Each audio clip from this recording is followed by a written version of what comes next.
Good morning, everyone. I'm Trina Marlowe, a second-generation Elioteer, and I'm happy to welcome you here this beautiful morning. As a religious home, our vision is to create a just world through vibrant, beloved community. To live into this vision, we covenant to welcome people of every type of family, race, gender, sexual orientation, and beliefs. If you're visiting this morning, a special welcome to you. We hope you find something in this space and time that speaks to your heart. If you'd like to connect and learn more, please see the greeters as you exit and/or find us online at eliotchapel.org. And if you're joining us live stream this morning, please send an email to welcome@eliotchapel.org to let us know you were here. We'll happily respond with information on how to opt into our communications and to answer any questions you have about our church and our faith.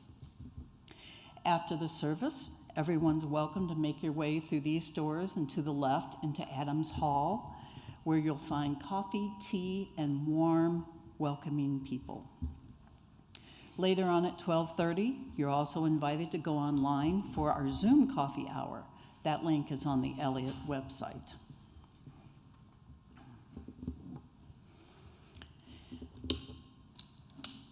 Our chalice lighting this morning is called Honoring Our Labors, with words by UU Reverend Florence Kaplow. In recognition of Labor Day, we light this flame to honor all work, including the work of our hands and our backs, in gratitude for all the labors that support our world and for all those who boldly continue the work of justice, equity, and peace. Please rise in body and spirit as we sing our opening hymn, number 360, Here We Have Gathered. The lyrics are printed on the back of your order of service.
Join me now to recite our church covenant.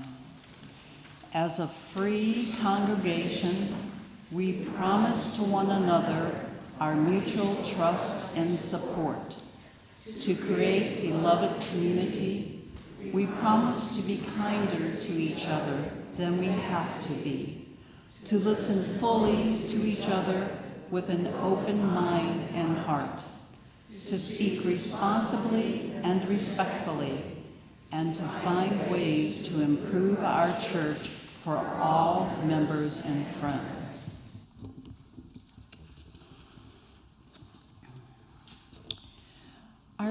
Our prayer this morning is edited from the original work by Kathleen McTeague.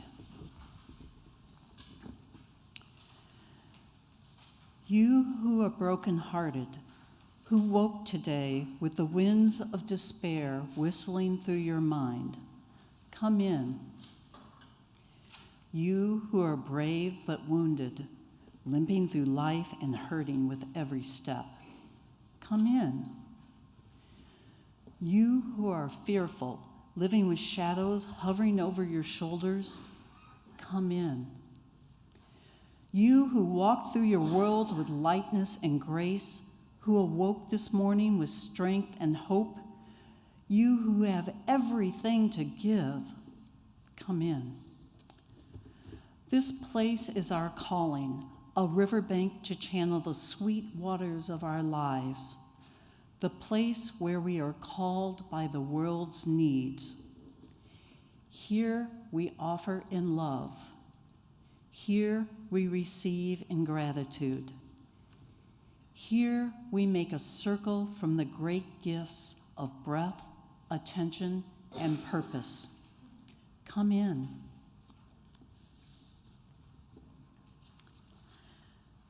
Now please join me as we enter a time of silence for the prayers of our hearts.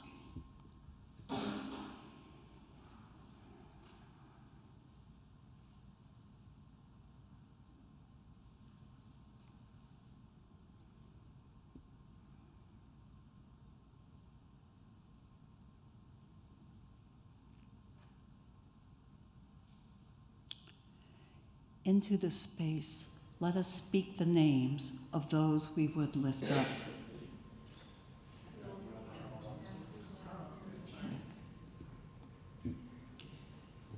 In the spirit of grace, hope, and love, this we pray. Amen, and blessed be. You may remain seated as we sing Step by Step, the Longest March, number 123. Oh, 157.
Way back in 1886, Southside Day Nursery was founded by 15 Unitarian women. How great is that?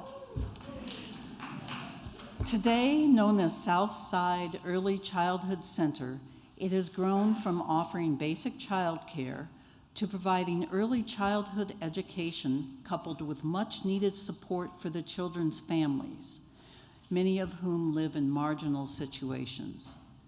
Besides creating an equitable and inclusive learning environment, Southside provides a range of health services through partner agencies, including dental, vision, hearing screenings, and weekly visits from nurse practitioners, along with mental health professionals to help children and provide parents with opportunities to learn positive parenting skills.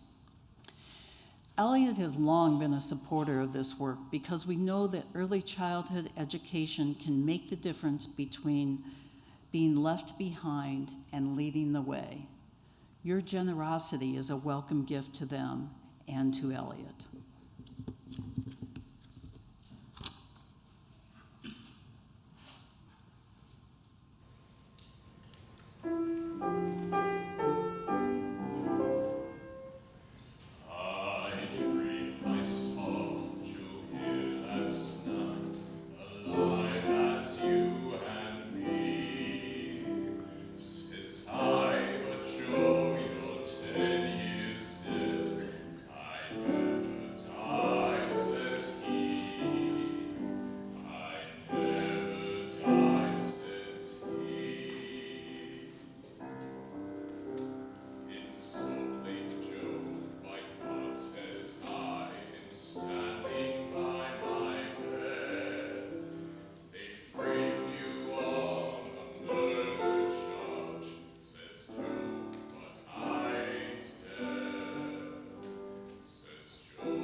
Will the ushers please come forward? Please join me in dedicating these gifts to the work of the church, which is weaving a tapestry of love and action. We dedicate thee lives, and these our offerings. Thank you. So, did you know that most of us spend 90,000 hours of our lives working? Yeah, I was shocked when Krista gave that to me. I'm like, okay. That's an average of 10 years and 2 months. Compare that to the average of 368 days we spend socializing with friends, and you'll see that all this labor dwarfs most of the rest of our lives. Yet work is necessary for us to live and thrive. It puts food on the table, clothes on our back, a roof over our heads, and sends our kids to school. It provides us with the means to pursue different forms of joy and can protect us from many forms of suffering. At its best, work makes our lives larger.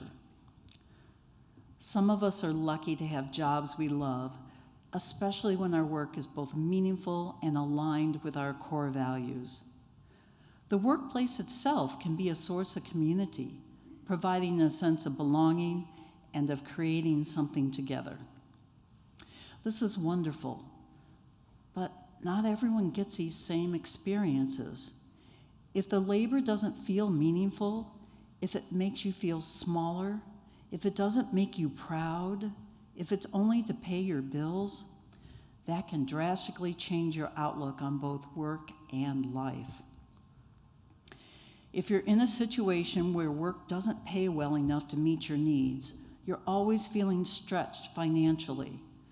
Or maybe you aren't working in a respectful environment that values who you are and what you bring to the table. Or you have to deal with microaggressions based on your race, class, age, or gender. Or perhaps your work is tedious and boring. You feel like you're just a cog in the wheel, so at the end of your shift, you're not left with any sense of accomplishment or purpose. These are what we call thank God it's Friday jobs, because all you're doing is waiting for the weekend when you get to do your real living. There are many ways our jobs can press down on us, and spending the majority of our waking hours in these negative spaces can be soul-crushing. How we spend these 90,000 hours profoundly shapes our lives, our sense of identity, our feeling of belonging, and our self-worth. On this Labor Day Sunday, we're honored to have Eliot members Matthew Hall, Megan Suter, and Sue Myers share their work journeys with us. Let us open our hearts and minds to their words. Matthew?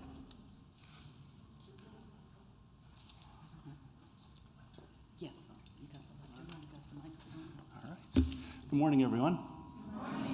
My name's Matthew Hull. I've been coming to Eliot for a few years now. Some of you may know my better half, Tanya Fagley, who's on the search committee and has been a very active member of the church for a while now.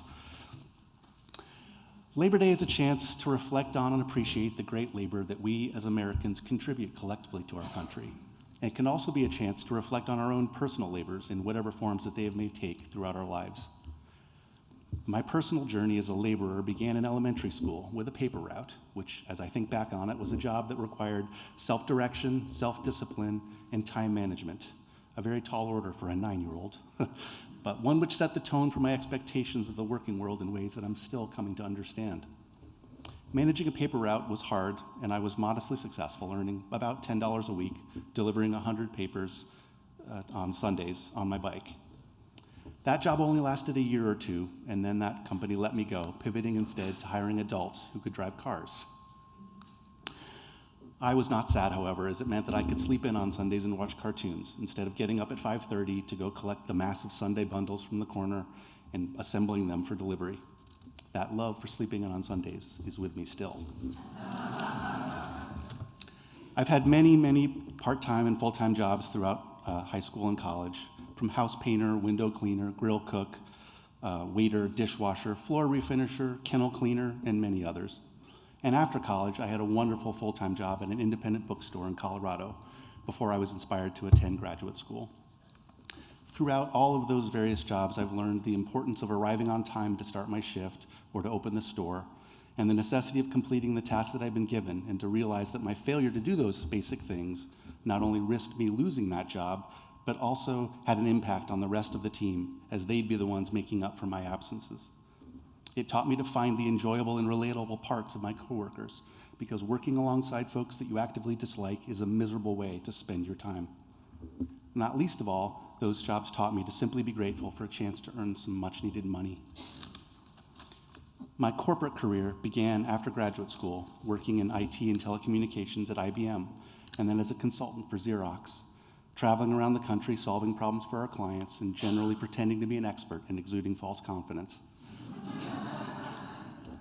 And then working at a tech startup during the dot-com bubble with promises of massive stock options dancing in my eyes until the bubble burst and that company evaporated like so many others.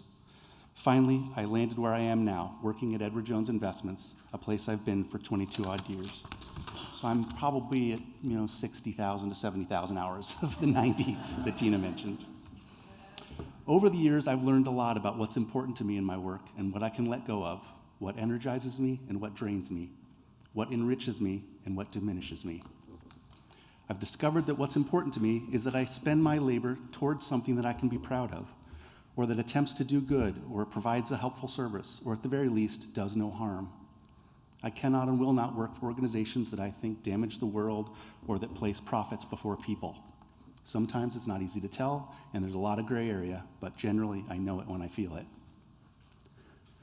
Something that I've learned to let go of is ambition for ambition's sake. I no longer feel the need to continually scramble up the ladder to strive to be more important or more influential or more famous. I decided some years ago that I work to live rather than living to work.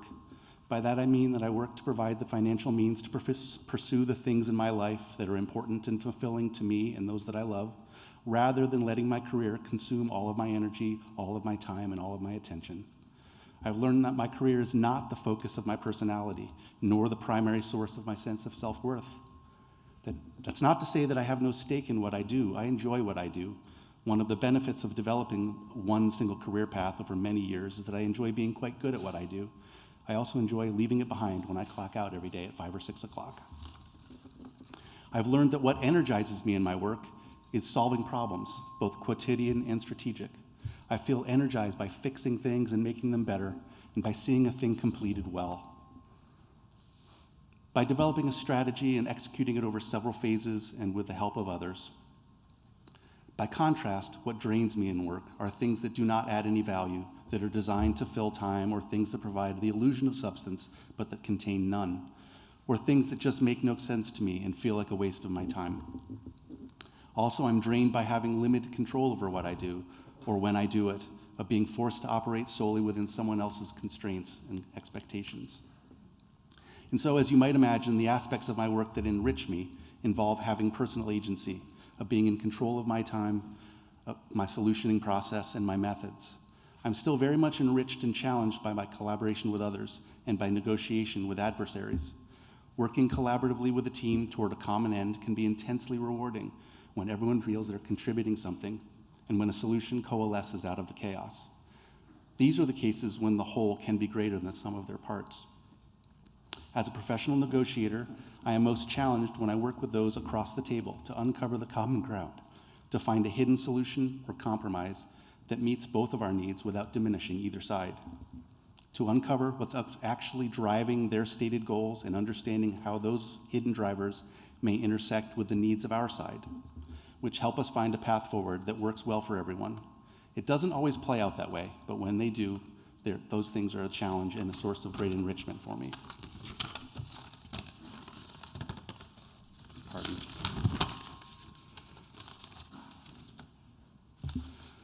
All of that said, I have no pithy conclusions to share. What I can say, though, is that having 10 to 15 more years of work likely ahead of me still, I'm glad to have mostly figured out how to make the most of my working life, to have a positive facet of my life, have it be a positive facet of my life, rather than to detract from it. Happy Labor Day to all of you.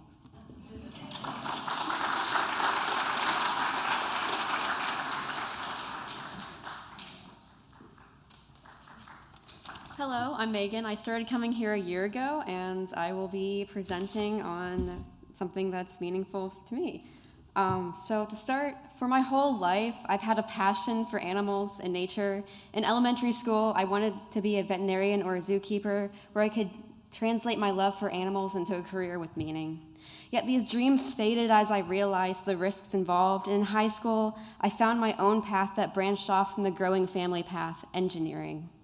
It seemed natural to me to follow in the footsteps of my father and my older brother, and my younger sister also continued this legacy. So I settled with a degree in ecological engineering at Auburn University. With this path, I can incorporate my love for nature and animals into a career that would allow me to have a more direct impact on their livelihood. I had an interest in stream restoration in particular, yet came up on the classic job hunting issue. The jobs I wanted asked for experience. Yet the question is, how am I to get experience in a job that needs experience to start? I ended up in a water resources engineering position in Kansas City where I model floodplains for different return periods as a subcontractor for FEMA, who lets you know where to build or not to build a house, or how much you have to pay for insurance if you do take the risk.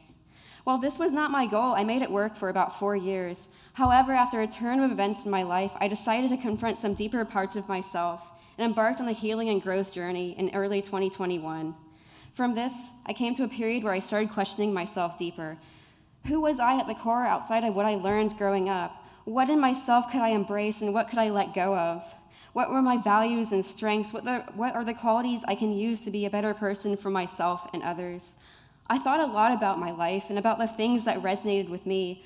I knew I had a creative streak early on in my life through photography, where I put my passion into photographs, images that could inspire a love of animals and nature and others and show the beauty of the natural world.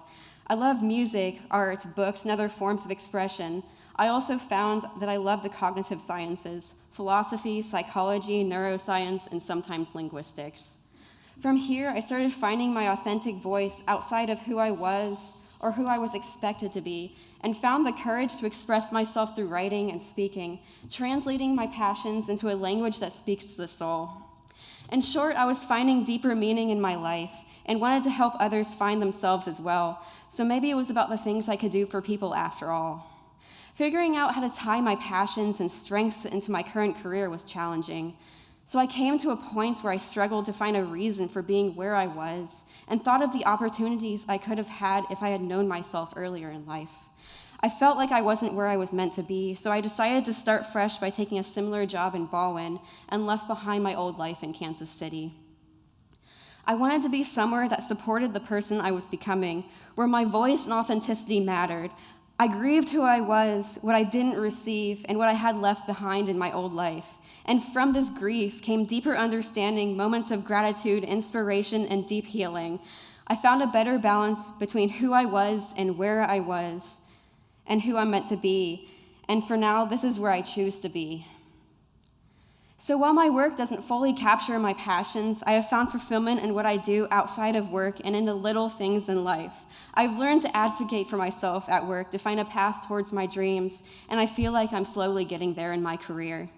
Even so, when I feel dissatisfied, I like to incorporate my passions of learning new things and my love of music into my workday as well.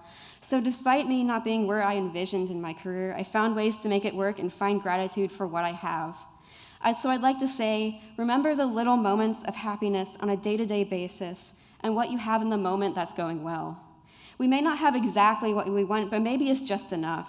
And maybe work doesn't have to be your passion or what you identify with, but maybe it could be the things you enjoy on the side. And with time and effort, we can make things work and make it to where we want to be. Thank you.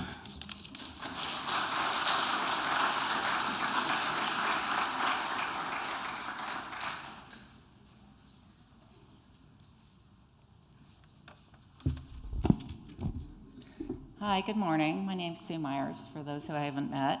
I found a spiritual home at Eliot Chapel 13 years ago after being what I would say adrift for about 20, 30 years.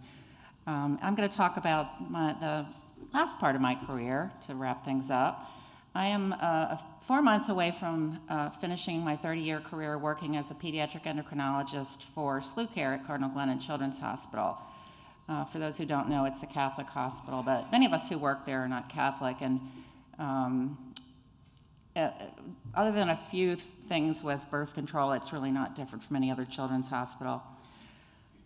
I would have had to recertify in my specialty at the end of this year, and I took that as a sign from above that maybe it was time to retire. So I do a variety of things in my job. It's mostly patient care, but there's also teaching of medical students and residents. I've done some clinical research and some clinical trials for new drugs, and I also do a lot of administration over the last 7 years since I've been the director of my division. So as a pediatric endocrinologist, I specialize in treating diabetes and a variety of hormone deficiencies and occasionally hormone excesses in children. At our hospital, of course, we treat patients ranging in age from newborns to 20-year-olds. Those are the stragglers. They're supposed to leave at 18. Our patients come from a wide variety of backgrounds. We draw probably from within a 2 to 3 hour radius of St. Louis. They come from urban, suburban, and rural areas, from all racial and socioeconomic backgrounds, and actually from many other countries. We use interpreters a lot in our office. The UU goals of affirming the inherent worth and dignity of every person and promoting justice, equity, and compassion in human relations are really essential to the practice of medicine. When I was a med student in the 80s, medical education focused almost exclusively on the anatomy and physiology of the human body, both normal and abnormal. There was very little, if any, discussion that I recall of the influences of psychosocial factors and how to deal with these. Fast forward 4 decades to last week, and our pediatrics department had a faculty development seminar entitled Talking About Racism with Patients and Trainees. So we've really come a long way. Sir William Osler said, "The good physician treats the disease, the great physician treats the patient who has the disease." I couldn't agree more with that. I've come to find over my career that successful medical treatment really requires addressing psychosocial contributors. These in pediatrics include barriers to accessing health care. For example, a child missing many appointments and you call and talk to the parent and, well, I can't miss work. I mean, I just can't, it's my source of income. So having to get around that by finding what day are you off and that kind of thing. Or lack of transportation. People will call and say, I just don't have transportation, or my car broke down. So other psychosocial contributors are cultural differences in how they may affect patients' responses to illness and treatment, the many different modern family structures. I have a number of small children being raised by great-grandmothers who didn't think that, at that age they would be caring for small children. And the importance of addressing mental health comorbidities, particularly apparent during the COVID era. Thankfully, our medical teams include really excellent social workers and psychologists that are always available to help address these psychosocial issues. I just wanted to talk about one exciting medical advance over the past 30 years that I've witnessed. So about half of my practice is kids with diabetes. So when I trained in the 1980s, children with type 1 diabetes had a very prescribed regimen. They took 2 shots of pre-mixed insulin daily, and they were locked into a routine of when and how much they ate. They knew their approximate blood sugar from a color change on a strip after they put a drop of blood on it. And their blood sugars tended to be kind of all over the place. Lots of lows, lots of highs, because this wasn't a very good regimen. Now, in 2023, you've probably seen some of these gadgets on commercials on TV. We have high-tech insulin pumps, which have algorithms for adjusting the insulin administration based on data from glucose sensors that the kids are wearing. These systems really allow the kids with diabetes to just be kids. So this is a wonderful advancement. And of critical importance, their blood sugars are way better controlled, which obviously is key to minimizing the risk of future diabetes complications. As an aside, my colleagues and I across the state had to lobby the state of Missouri a few years ago to get coverage for glucose sensors for our Medicaid patients. They were not covered for several years after private insured patients got them. So it did happen. So my career has been very intellectually stimulating, emotionally rewarding, and at times, as Barb Jones can tell you, exhausting. Every day is different from every other day, which I love. Many days, unfortunately, don't seem to have enough hours to get my work done. But if I had to do it all over, I would absolutely choose the same career path. I consider myself fortunate in this regard because I read online that they did a recent poll of physicians, and almost half of them said if they had to do it over again, they would not be a physician. Yeah. So anyway, retirement will be a huge adjustment for me, but I'm kind of going to do what other people do when they retire, exercise more, volunteer, including here at Eliot. I look forward to joining Women's Alliance, which I've never been able to go to. And as an anonymous writer said, quote, "Retirement is not the end of the road, it is the beginning of the open highway." Thank you.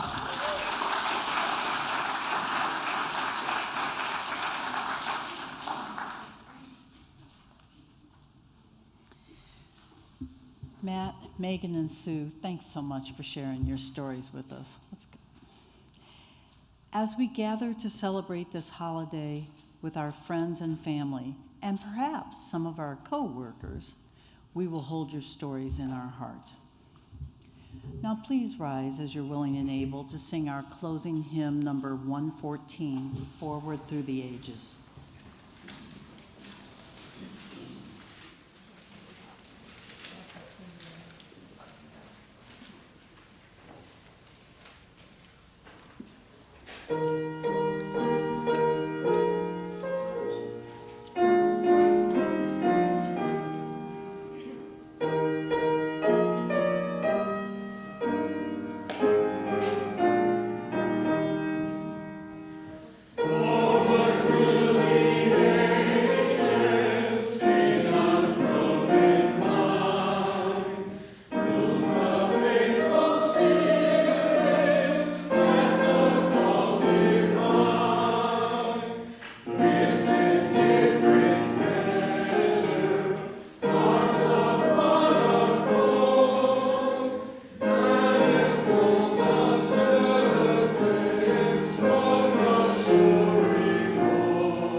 our challenge.